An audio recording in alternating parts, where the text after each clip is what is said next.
po mga kananay, sabaw po ako ng isda. Isda po yan ang pangalan ay ayungin.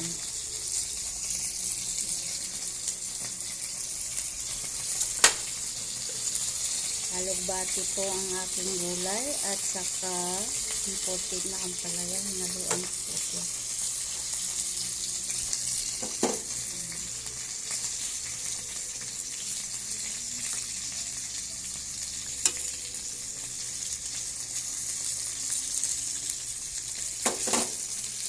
Ayan po.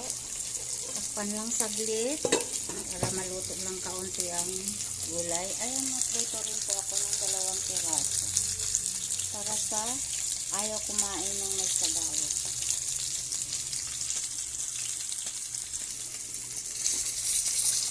Ayan na mga pananay. Higop na po tayo ng sabaw. Ayan. So, medyo nagmura po ang isda ngayon. Kaya, yan.